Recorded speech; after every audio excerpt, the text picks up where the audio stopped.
Donc dans cette vidéo, je continue ma découverte de Redux.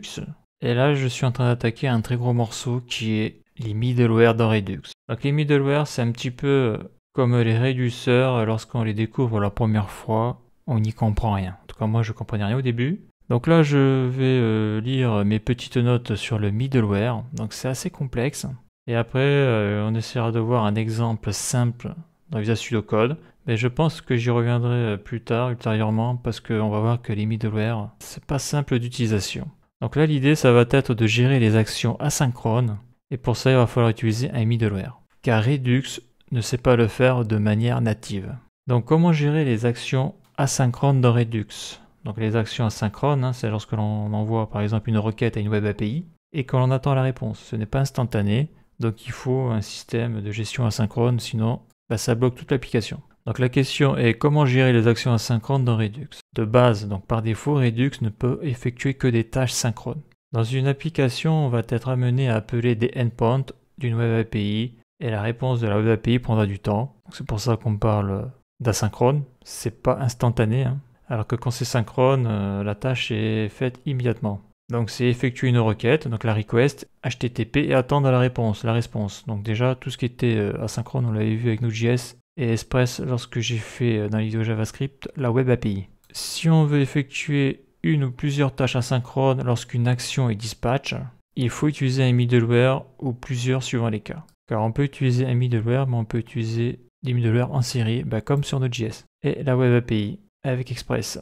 Donc pour gérer ce problème, Redux fournit le middleware Redux Tunk. Donc là on a différentes informations dans la documentation officielle. Using, donc utiliser Redux Tunks middleware. Donc c'est particulier, c'est très particulier. On a un exemple aussi. Donc le middleware Redux Tunk, je sais pas comment ça se prononce. Donc entre le store.dispatch, dedans il met l'action, ou l'action creator functional, et le réduceur, donc dedans il y a le state et l'action, il y a le middleware. Donc le middleware va se trouver entre le dispatch et le réduceur. Donc le store c'est le point A, le réduceur c'est le point C, le middleware c'est le point B. Le middleware permet d'effectuer des tâches asynchrones ou synchrones entre le moment où une action est dispatch et le moment où l'action atteint le réduceur. On a déjà vu le concept de middleware avec Node.js et Express. Donc on a vu où est le middleware et pour passer au middleware suivant, car sur Node.js on pouvait les enchaîner les middleware, on utilisait la fonction next. Donc c'est un async function middleware, un middleware de fonction asynchrone. Donc là, on parle toujours du Redux Tunk. Le middleware Tunk permet d'écrire des fonctions avec dispatch et getState en argument. Alors, Tunk signifie un morceau de code qui fait un travail retardé. Bon, ça c'est ce qui est marqué dans la documentation React officielle. Les fonctions Tunk peuvent avoir n'importe quelle logique asynchrone que nous voulons à l'intérieur, et cette logique peut dispatch les actions et lire le state du store. L'écriture de la logique asynchrone en tant que fonction Tunk permet de réutiliser cette logique sans savoir quel store Redux nous utilisons à l'avance. Alors il marque quel store Redux, pourtant dans le store il n'y en a qu'un, donc ça c'est étrange. Redux Tunk permet d'utiliser une fonction à la place d'un objet comme action. Donc le package du middleware Tunk doit être installé. Il faut faire npm install Redux Tunk et lorsque l'on va sur npm, on voit qu'il a été téléchargé presque 3 millions de fois ces 7 derniers jours, donc on voit que c'est très utilisé. Après là on a différentes informations. Donc là on peut voir qu'il simule là une requête à une web API, puisqu'elle utilise un setTimeo, donc c'est une requête retardée de 1000 millisecondes. Donc on peut voir un petit peu à quoi ça ressemble tout ça. Donc voilà, je descends, donc là aussi on a des informations qui peuvent être intéressantes. Là. Return fetch. On voit que leur exemple est balèze. Donc sur npm, différentes informations. Donc le middleware Tunk permet d'écrire des actions creator qui returnent une fonction au lieu d'une action. Le Tunk peut être utilisé pour retarder le dispatch d'une action ou pour dispatch uniquement si une certaine condition est remplie. Donc ça c'est dans le state je pense, condition du state. La fonction interne reçoit les méthodes dispatch et getState de l'objet store en tant que paramètre. Un Tunk est une fonction qui enveloppe, donc qui wrap, une expression pour retarder son évaluation. Alors pour utiliser le middleware Tunk, il faut le transmettre comme argument dans la méthode applyMiddleware. Donc ça c'est la méthode qu'on doit utiliser. Et applyMiddleware est un helper de Redux qui permet d'étendre les fonctionnalités de Redux en utilisant des middleware. Et un helper, c'est une fonction d'aide, donc c'est Redux qui fournit cette méthode. Et c'est dedans qu'il faut mettre les middleware. Donc ça se présente comme ça dans le Create Store. Donc dedans on y met le réduceur. Donc on peut y ajouter le initial state, mais ça c'est en option. Donc moi dans les vidéos précédentes je n'avais utilisé que le réduceur. Et là il faut rajouter le apply middleware. La méthode est dedans, on met le middleware que l'on veut. Donc on peut utiliser plusieurs middleware, là où les middleware peuvent rajouter des fonctionnalités au store. Cette instruction est mise dans le paramètre de la fonction createStore. Donc là on a un exemple, variable store, createStore. Dedans on a le réduceur qui s'appelle ici AssigDataReducer, virgule. On utilise la méthode applyMiddleware et on met le middleware Thunk à l'intérieur, bien sûr il faut l'importer dans le fichier. Après, pour créer une action asynchrone, on retourne une fonction dans le ActionCreatorFunction qui prend le dispatch comme argument. On peut simuler une requête avec un appel à SiteTimeout, ça c'est quand on n'a pas de Web API, pour faire des tests. On peut dispatch une action avant de lancer un comportement asynchrone afin que le state de l'application sache que certaines données sont demandées. Une fois que l'on reçoit les données, on dispatche une autre action qui transporte des données en tant que payload. Donc payload, c'est charge utile en français, avec des informations indiquant que l'action est terminée. Ça on le voit, il marque true, false, ce genre de choses. On passe un dispatch comme un paramètre à une action créateur spécifique. Donc voilà les différentes informations que j'ai retirées là, de différentes sources. Et on voit que le middleware Thunk, en première approche, ça n'a pas l'air d'être si simple que ça. Donc maintenant on va voir un petit peu tout ça dans Visual Studio Code, voir un peu ce que ça donne et ce que ça dit. Donc déjà la première chose que l'on va faire, c'est d'installer Redux Thunk.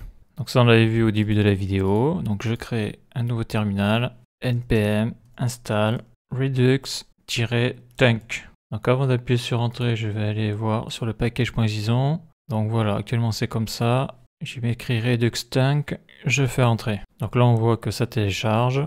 Il n'y a plus qu'à attendre la fin du téléchargement. Ça prend un certain temps. Donc voilà, donc là il vient de finir. Donc il a rajouté un package de un contributeur. Il a audité 2058 packages en 30 secondes. Donc ça c'est bon, je fais CTRL U accent pour que ça dégage. Et on voit que ici j'ai Redux Thunk la 2.3.0. Donc ça c'est fait, c'est installé. Donc là on vient de passer la première étape. Donc maintenant on va voir un exemple. On va utiliser le Thunk et on va effectuer des tâches asynchrones dans les actions. Donc je vais aller étape par étape parce qu'on va vite voir que le premier contact avec les Thunks c'est assez compliqué. Donc la première chose déjà c'est que je vais créer un nouveau composant. Je vais partir de 0. Donc le composant je vais l'appeler redux-thunk.js. Donc ça c'est bon. Donc là je vais faire un React class component. Ici je vais marquer redux-thunk premier contact. Donc je fais ça, pourquoi? Parce que je vais utiliser le console log de ma page web. Donc ça c'est fait, donc maintenant il va falloir que j'apporte le composant. Donc c'est comme d'habitude, app.js. Après je me mets ici et là je vais l'importer, donc ça va être redux thunk. Là j'ai l'auto-import, je clique dessus, je fais ça, je ferme la balise. Donc là on voit que c'est bien importé et là on voit que redux thunk premier contact, c'est bon. Donc je me remets sur le composant, là on vient de passer une étape. Donc avant de voir à quoi ça ressemble un thunk, on va déjà mettre le code que l'on connaît déjà. Donc déjà je vais commencer par mettre mes variables actions. Donc là je vais faire deux variables. Une variable que je vais appeler requesting data. Donc c'est de l'anglais bien sûr. Et ça veut dire, alors on peut le traduire par demande de données. C'est-à-dire que dans mon réduceur, dans un case, eh bien je vais faire ma demande de données. Comme si je faisais une demande de données sur une web API. Ça prendra plusieurs secondes et après je recevrai ces données. Donc ça sera plus clair quand le code sera écrit. Donc là je vais écrire requesting data, CTRL-C, CTRL-V, point virgule, et là je vais écrire demande de données. Donc ça c'est la première étape, et après quand j'aurai la réponse de ma web API, donc là je ne vais pas utiliser une web API, je vais utiliser un setTimeout pour simuler une requête. Donc ça va être alors received data, double quote, ça va être la chaîne de caractères, ça va être l'action. Et ça on peut le traduire par données reçues. Et pour la prononciation, requesting data. Requesting data. Et pour l'autre, Received data. Received data. Ok. Donc ça, c'est connu, c'est les variables actions. Donc après, je vais faire l'autre étape. Ça va être l'action creator function. Donc ça bouge pas, ça. Donc je fais const. Je vais l'appeler action underscore. Donc là, je vais prendre l'action ici, requesting data. Donc c'est une fonction, c'est une expression de fonction d'ailleurs. Et après, je reviens à la ligne et donc elle return. Donc là, le type, Ça sera utilisé pour l'action type et ça va être requesting data. Donc là, il vaut mieux faire des CTRL-C, CTRL-V parce que là, l'erreur va très très vite. Sachant que mes variables d'action vont être utilisées dans l'action creator function et bien sûr, ça va aussi être utilisé dans le réduceur. Mais ça, on l'avait déjà vu dans les vidéos précédentes. Donc ça, c'est la première action creator function. Maintenant, je vais faire la deuxième, const. Donc action, underscore. Et là, je copie. Je fais un copier-coller action received data. Donc là, je fais la fonction fléchée, les accolades. Et après, c'est pareil, ça return le type. Et le type, ça va être CTRL-V, receive data. Là, si je fais un maj alt F, donc là, c'est pas bon, là, c'est revenu à la ligne, là, ça marchera pas. Là, je mets ici supprimer. Voilà, maj alt F, c'est bon. Donc là, on a fait les variables pour les actions. Là, on a fait les deux fonctions action creator. Donc là, comme on l'avait vu au début de la vidéo, le Tunk, le middleware Tunk, se place entre les action creator et le réduceur. Donc là, je ne vais pas le faire maintenant, je le ferai après. Mais ici, on va avoir là le Tunk. Ça, je le ferai en dernier parce que c'est la nouveauté de cette vidéo-là. Par contre, le réduceur, je peux le faire. Donc au niveau du réduceur, donc il faut déclarer une variable et je vais l'appeler asynchrone data réduceur. Donc c'est une expression de fonction. Donc fonction fléchée, les accolades, voilà. Donc dedans en paramètre, il y a le state et l'action. Ça change pas. Le state, il faut le définir. Il faut un état initial. Donc on va l'appeler default state. Donc là, il n'est pas défini, il faut le définir. Donc je vais le mettre ici, là. Donc const default state égale, et là dedans, on va lui mettre deux propriétés. Donc la première propriété, c'est qui sera fetching. Donc fetching, fetch, ça veut dire aller chercher, récupérer quelque chose. Donc fetching, ça veut dire que c'est en train de récupérer quelque chose. Donc au début, ça sera false. L'état initial, s'il n'y a pas de requête, ça récupère rien du tout. Et qu'est-ce que ça va récupérer? Ça va récupérer par exemple le nom de différents utilisateurs, donc des users. Je mets deux points et je mets un tableau vide. Donc ici, je ne vais pas mettre un tableau vide parce qu'après, je vais utiliser le console log. Et ça nous permettra de savoir exactement au niveau du user, qu'est-ce qu'on affiche, en tout cas à quelle étape du programme on se trouve. Donc là, je vais marquer le défaut user ici, ça sera défaut state. Sachant que c'est pas ça que je vais afficher après ma requête fetch ou axios. Donc ça, je vais en parler plus tard. Donc ça, c'est bon. Donc là, j'ai le début de mon réduceur. Ça, je vais le fermer. Je vais zoomer un peu. Donc là, je suis dans le réduceur. Là, je suis dans la fonction réduceur. J'ai déclaré le state, l'action. Donc j'ai mis mon paramètre state, action. Le défaut state, il est configuré, c'est bon. Donc maintenant, on va passer au switch case. Donc switch, parenthèse, accolade, case. Donc dans le switch, eh bien, on va voir ce qu'il y a dans l'action type. Donc ça bouge pas, c'est toujours la même chose. Et dans le case, eh bien, le premier cas, ça va être le requesting data. Voilà. Ça sera ce type-là, CTRL-C, CTRL-V. D'ailleurs, pour le fetching, je vais le mettre ici, c'est aller chercher. Et même, ça va être plutôt récupérer. Donc, est-ce qu'il est en train de récupérer quelque chose? Non. Donc, dans la requesting data, donc le type, c'est que là, je fais une demande pour aller récupérer quelque chose. Et là, c'est l'action lorsque j'ai reçu la data. Donc, si l'action qu'il reçoit dans l'action type, c'est requesting data, je mets un deux points, je reviens à la ligne et je fais un return. J'ouvre les accolades et ça va return fetching. Je vais le mettre à true. Et le users, et même pour le moment, il n'a rien récupéré, donc c'est un tableau vide. Sauf que je vais y mettre une chaîne de caractères pour savoir qu'on se trouve dans le case requesting data. Voilà, parce que sinon, là, ce qu'il faudrait y mettre, là, c'est un tableau vide. Donc ça, c'est le premier case. D'ailleurs, je vais mettre le default avant de l'oublier, parce qu'à chaque fois qu'on utilise un switch case, il vaut mieux utiliser le default. Donc le default, c'est le return, le state. Voilà, ça c'est bon. Donc le deuxième case, ça va être case. Donc là, je suis en train de faire une demande de data, mais j'ai toujours pas reçu. Comme c'est quelque chose qui est asynchrone, ça prend du temps. On va dire que ça prendra 4 secondes. Donc là, l'action, ça va être celle-là. Là. Receive data. Je fais un CTRL-C. Je me mets dans le case. Je mets les deux points. Je reviens à la ligne. Et ça return. J'ouvre les accolades. Donc ça va retourner un fetching qui est à false. Parce que là, il n'est plus en train d'aller chercher. Parce que là, il a reçu la donnée. Et donc la donnée, ça va être dans users, dans la key users, et après ça va être dans action, ça on l'avait vu dans la vidéo précédente, .users. Donc là, il faut comprendre que ça, là, le case avec receive data, ça sera exécuté grâce au tunk. C'est le tunk, lorsque la requête aura abouti, après plusieurs secondes, que ces choses-là pourraient être exécutées. Alors que celle-là peut être exécutée instantanément. Donc ça sera asynchrone. Ça. Donc là, on voit que le réduceur, il n'y a pas grand-chose de particulier. Hein. Donc après, donc le réduceur est fini. Maintenant, on va passer au store avant de faire le tunc. Donc le store. Donc je fais une variable store. Dans cette variable, on va utiliser la méthode create store. Dedans, on y met donc le nom du réduceur, CTRL-C, CTRL-V. Et surtout, il faut y mettre le middleware tunc. Donc on avait vu la méthode, c'est apply. Voilà, apply middleware. Et là, on va voir qu'il va me faire l'auto-importation. Donc je regarde s'il me l'a bien importé. Apply middleware, c'est bon, il me l'a bien importé. Et dans le apply middleware, je vais y mettre le tunc. Sauf que là, le tunc, je ne l'ai pas importé encore. Donc on voit que je suis en train de marquer les premières lettres. Et on voit que là, il me dit tunc, node module, redux, tunc, index. Donc ça, c'est l'auto-importation. Donc j'ai cliqué dessus, je vais voir s'il me l'a bien importé en haut. Il me l'a bien importé, parce que sinon ça ne peut pas marcher. Donc là, il me dit que CraftStore is not defined. Donc il n'a pas été importé. Donc on voit qu'il n'a pas été importé de Redux. Donc je vais le faire ici, je vais écrire create store, virgule.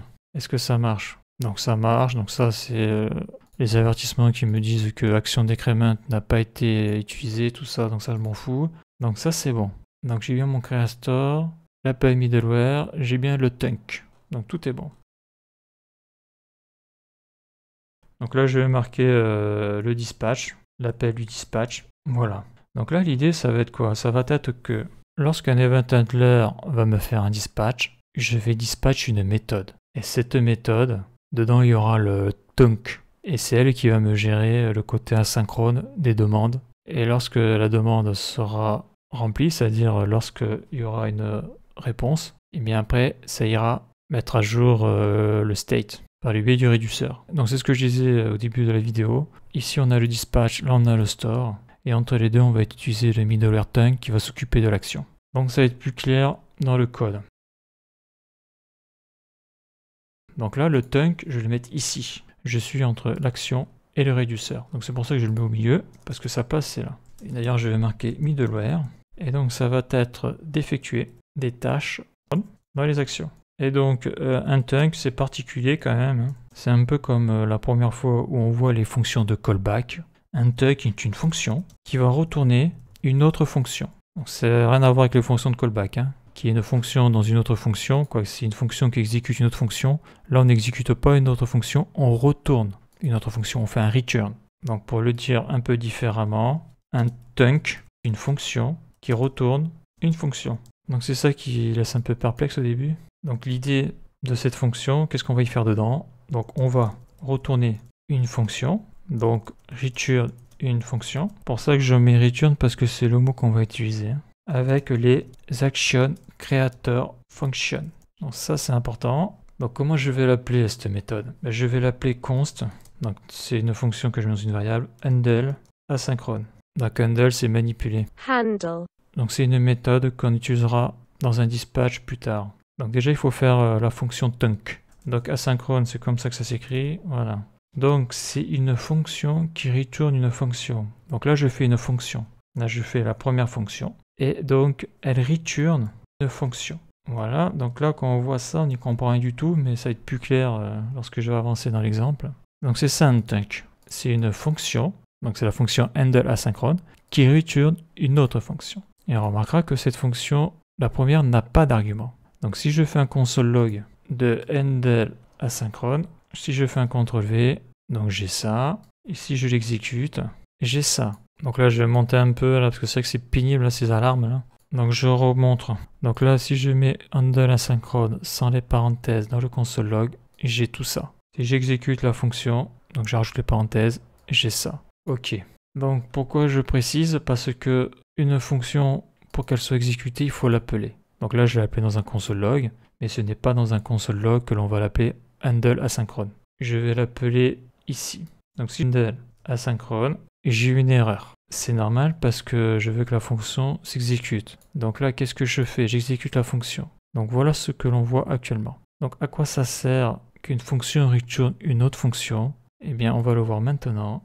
Donc là, ce que je vais rajouter, c'est voir déjà ce qu'il y a dans le state. Donc ça, on l'a déjà vu, c'est un console log. Dedans, je vais utiliser getState, donc store.getState. J'ouvre les parenthèses, je ferme les parenthèses, voilà. Donc là, actuellement, dans le state, j'ai le fetching qui est à false et user, j'ai marqué default state. Donc là, actuellement, je suis ici. Le réduceur met le state avec son état initial, donc c'est le default state. Pour le moment, je n'ai pas lancé l'action type requesting data et encore moins receiving data. Donc jusqu'ici, tout va bien. Donc lorsqu'il va y avoir l'appel du dispatch, donc je vais appeler la méthode handle asynchrone. Donc la méthode handle asynchrone, je vais l'écrire, mais comme on l'a vu, pour modifier le store, il faut passer par un réduceur et il faut surtout lancer un dispatch. Donc là, quoi qu'il arrive, ça va être store.dispatch et dedans je mets mon tunk. C'est ça qui sera exécuté.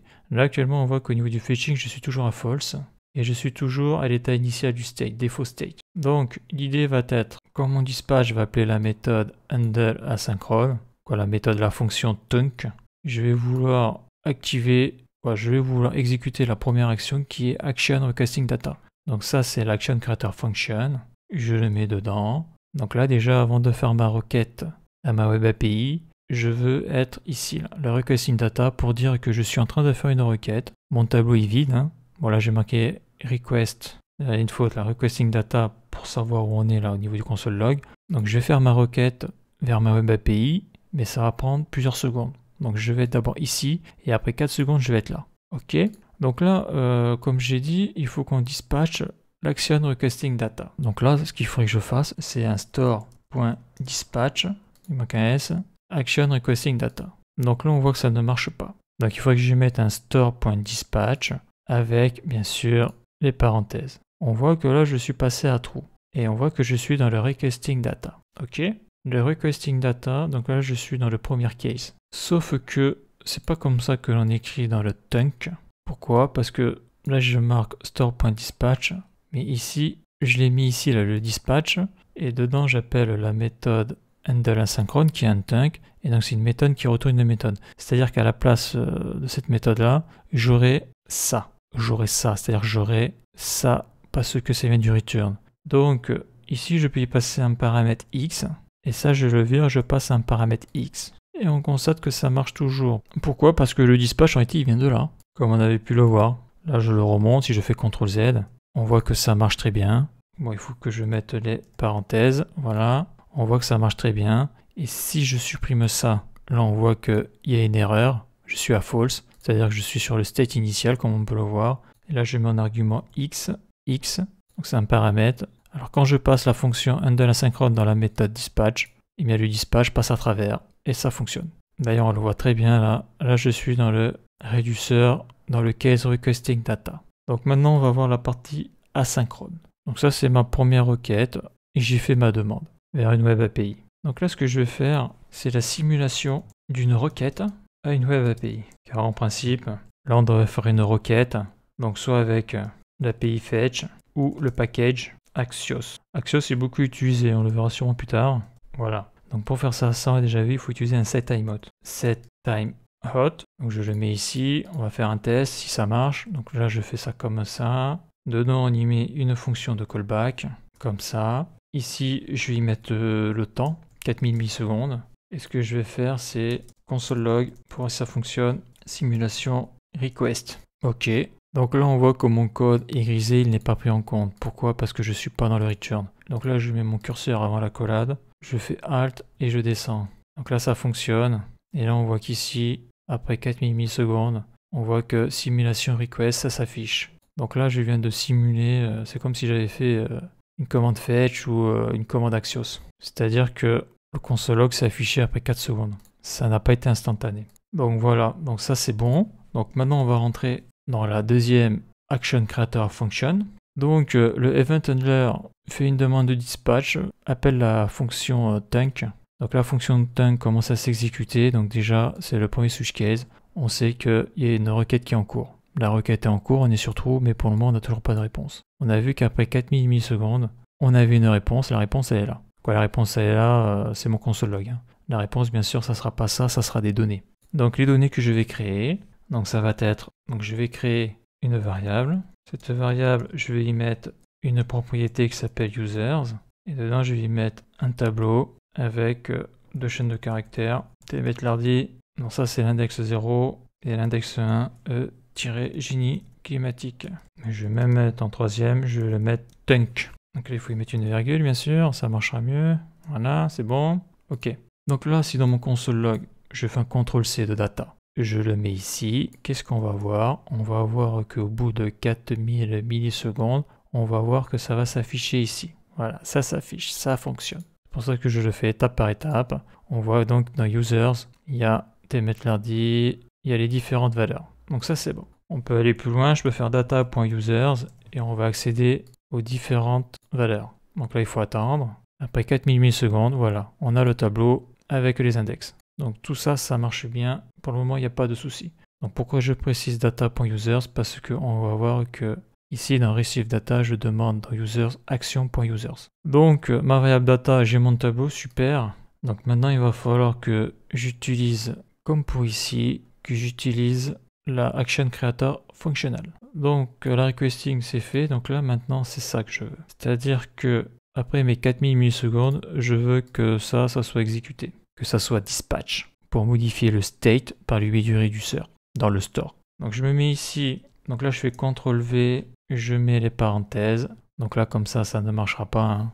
Là on aura un cycle, là il m'a mis deux trucs, donc ça je vais le désactiver pour voir. Ok. Donc là mon fetching est à true, je regarde, qu'est-ce que j'ai? Requesting data. Donc moi ce que je veux c'est passer à l'étape suivante, hein. Je veux passer au case receive data. Parce que là, les 4000 millisecondes sont écoulées. Et là, je n'ai pas la nouvelle propriété avec fetching à false et user avec le bon tableau. Donc, ce que je vais faire, je me mets ici. Donc là, c'est le même combat. Ici, il faut que je dispatch l'action creator functional. Donc, je vais faire un X.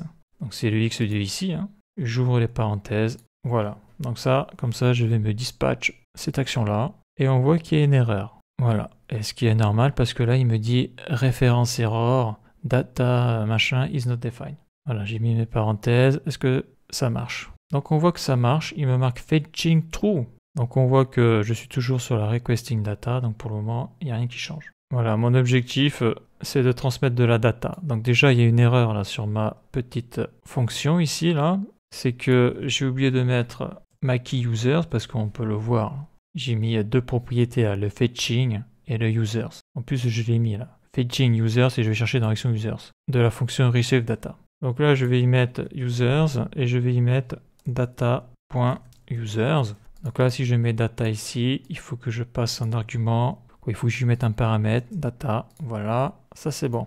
Donc là, si je lui passe data là-dedans, il faut que là-dedans, je lui passe data aussi, sinon ça va planter. Donc là, fetching à true. Donc pour le moment, ça ne marche pas. Donc là, je vais réactiver mon console log. Je vais voir ce que ça dit. Là, je fais un CTRL-C, CTRL-V. Là, je mets les accolades. Là, je mets les guillemets. Et je vais écrire dans set timeout. Voilà, donc là, je suis dans le set timeout. Donc, ça fonctionne. Donc là, ce que je vais faire, c'est juste changer une valeur. Et là, j'attends. Donc, ça met bien 4 secondes. Donc là, il faut que je regarde où est mon erreur. Donc non, il n'y a pas d'erreur. Donc ça, c'est un piège de débutant. C'est pas la première fois que je tombe dedans. Et je suis pas le premier à être tombé dedans. Comme je l'ai dit, c'est asynchrone, donc ça, c'est exécuté 4000 secondes après que le site timeout commence. Donc qu'est-ce que ça veut dire? Là, par exemple, si je modifie une lettre, on voit ici directement, j'ai le fetching, true, user, array. Ok. Et comme tu as pu le voir, c'est instantané. Donc là, je vais vers le console log pour y voir plus clair. Donc ça, comme je l'ai dit, le state, là, je suis en train de le modifier. Je suis en train de le modifier. Mais la modification se fait 4000 millisecondes après la requête. Ça veut dire que il faut que je fasse un nouveau getState au store 4000 millisecondes après pour voir quel est l'état du state. Parce que là, à chaque fois que je modifie quelque chose sur mon programme, je repars de zéro. Donc ça, c'est un piège à con, ça. Donc pour voir quel est l'état du state, donc je vais mettre ici, là on le voit là, je fais un store.getState, mais il est instantané. C'est ça le problème. Donc soit je fais un set timeout, je vais le faire. Soit je fais un set timeout comme ça. Donc là après je mets fonction de callback et dedans j'y mets un console log store.getState comme ça. Je fais un CTRL-C, CTRL-V et là je vais écrire 4500 millisecondes.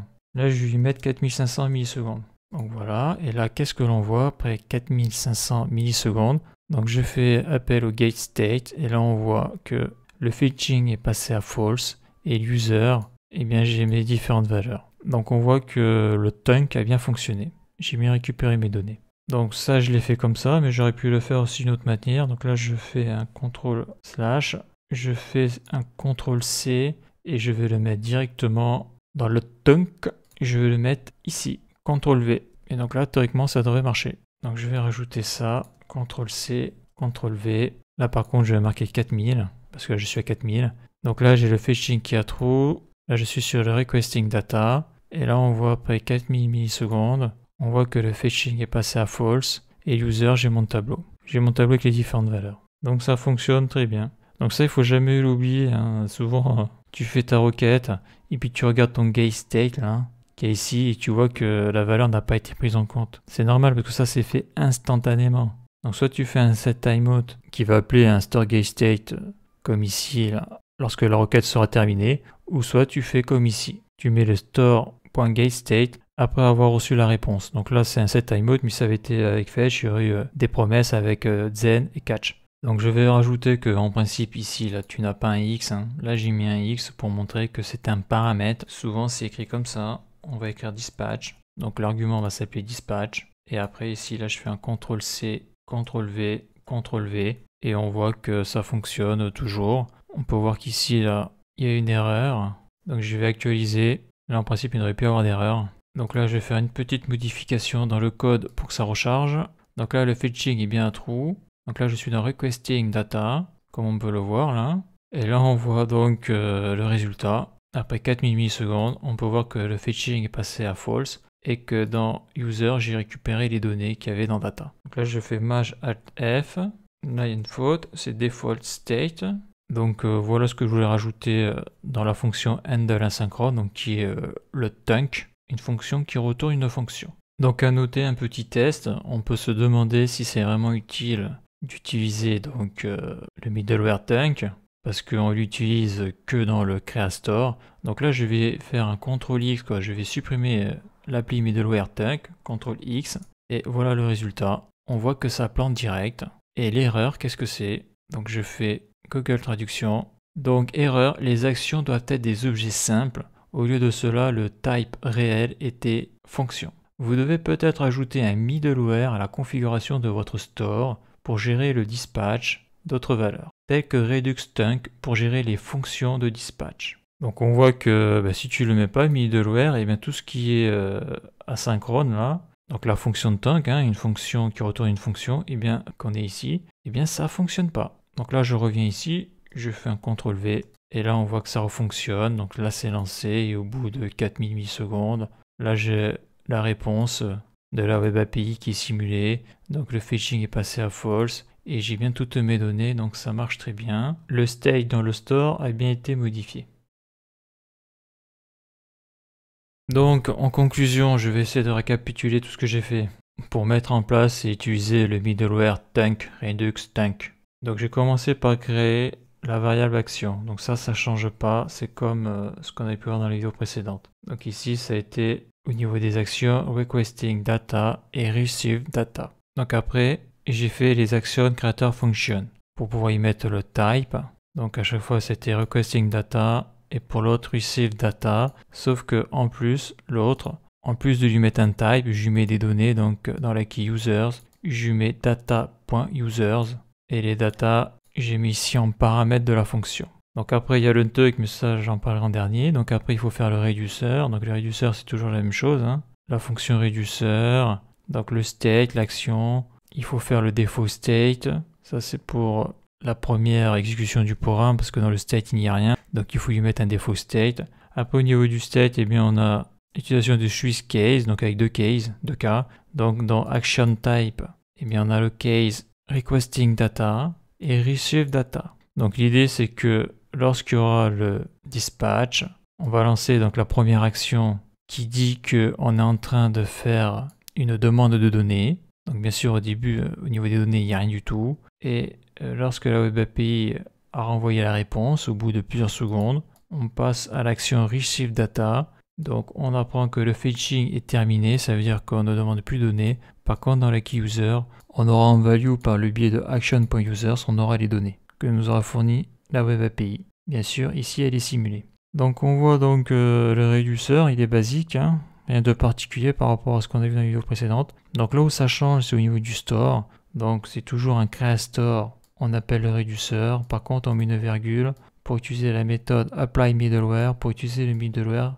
Redux Tunc. Donc là, ici, je mets la variable Tunc parce qu'il est importé là-haut et c'est bien Redux Tunc. Donc ça, c'est bon. Donc sans ça, le côté asynchrone avec ne pourra pas fonctionner parce que comme on l'a vu, hein, le Tunc, c'est une fonction qui retourne une fonction et si on ne le met pas, eh bien, on l'a vu dans l'erreur précédente, il nous dit qu'il faut le mettre parce que lui, il attend un objet et on lui met une fonction. Donc il ne comprend pas. Sachant que de base, Redux ne peut pas le faire. La gestion asynchrone, il faut lui rajouter ce middleware là, c'est obligatoire. Donc après, qu'est-ce que je fais? Donc déjà pour faire une modification du store, il faut faire un dispatch quoi qu'il arrive. Donc là je fais mon store.dispatch et dedans je mets le nom de la fonction handle asynchrone, donc ça c'est le tunc. Et après pour voir ce qu'il y a dans le state, je fais un console log de store.getState. Donc ça sera un store.getState qui sera exécuté immédiatement. Comme on a pu le voir plein de fois. Ce qui fait que quand tu as reçu ta réponse après 4 secondes, eh bien c'est pas avec ce console log là que tu vas voir le contenu du state, comme on a pu le voir précédemment. Donc après, le tunc. Donc le tunc c'est un peu comme les callbacks. Hein. La première fois qu'on découvre ça, on n'y comprend rien du tout. Donc le tunc c'est un middleware. Donc le tunc va permettre d'effectuer des tâches asynchrones dans les actions. Un tunc est une fonction qui va retourner une autre fonction. Un tunc est une fonction qui retourne une fonction. On va retourner une fonction, return une fonction avec les actions creator function. Donc ça c'est la première fonction, handle asynchrone, et elle return une fonction, comme on l'a vu précédemment. Donc après, j'appelle mon action creator function, mais comme on l'a vu dans les vidéos précédentes, pour que ça fonctionne, il faut faire un dispatch. Donc là, la petite particularité du tunc, c'est que dans la deuxième fonction, on y passe un paramètre, et lorsque ça va s'exécuter par le biais du store.dispatch, eh bien, vu que cette fonction retourne une fonction, eh bien c'est ce dispatch-là qui va prendre l'action creator function qu'il y a ici. Donc là, je l'ai appelé dispatch, mais je peux l'appeler A, B, C, c'est pas un souci. Comme on a pu le voir juste avant, je l'avais appelé X.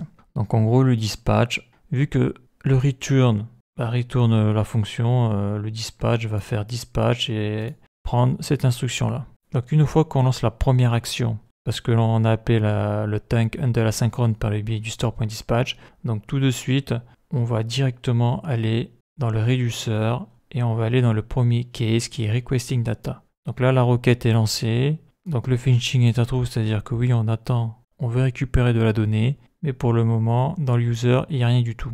Donc j'ai juste mis requesting data ici pour voir au niveau de la console dans quel switch case on se trouve. Alors au niveau du tunc, donc c'est la fonction handle asynchrone, et au niveau du setTimeout qui est à l'intérieur, je simule une requête à une web API. Donc c'est comme si j'avais fait une commande fetch ou Axios. Donc ce setTimeout sera exécuté au bout de 4000 millisecondes. Donc c'est une requête fait une web API dont la réponse aura pris 4000 millisecondes. Donc à l'intérieur j'y mets l'action receive data. Dedans j'y passe la variable data. Donc les datas que je passe c'est un tableau users avec quelques éléments. Et donc au bout de 4000 millisecondes, eh bien le dispatch qui vient du store.dispatch va exécuter l'action function creator qui est action receive data. Dedans, ça va y passer la variable data avec les valeurs qu'il y a ici. Donc la première chose, c'est que le getState va afficher l'état du store et donc avec les données que je vais passer dans data. Donc quand tout ça, ça va s'exécuter, donc on va passer au case receive data. Donc par le biais de l'action type, on va passer donc sur le receive data et on va retourner donc fetching à false, c'est-à-dire que la requête est terminée. Et dans la key user, on va y mettre action.user. Donc ça va être les données qu'il va y avoir dans data. Et dans data, on a la key user. Et donc il va y avoir ces données-là. Donc là, je vais faire une dernière requête. C'est-à-dire que je vais modifier, je vais rajouter une lettre dans mon programme. Ça va faire un rechargement automatique. Donc là, on voit que ça a lancé le fetching qui a true et l'user array. Donc on a le requesting data. Donc là, on est au niveau du switch case numéro 1. Et après 4000 millisecondes, on a donc l'affichage du getState. Donc là, on passe au switch case numéro 2, qui est action receive data. Et donc, le fetching passe à false, alors qu'avant, il était à true. Donc, on fait plus de demande. Et là, on voit les données qu'il y a dans user. Donc, on voit que ça fonctionne bien. On a vu quand même que c'était pas évident à comprendre. Hein. Le tunc, en tout cas, la première fois, c'est particulier. Et donc, la suite dans le prochain épisode.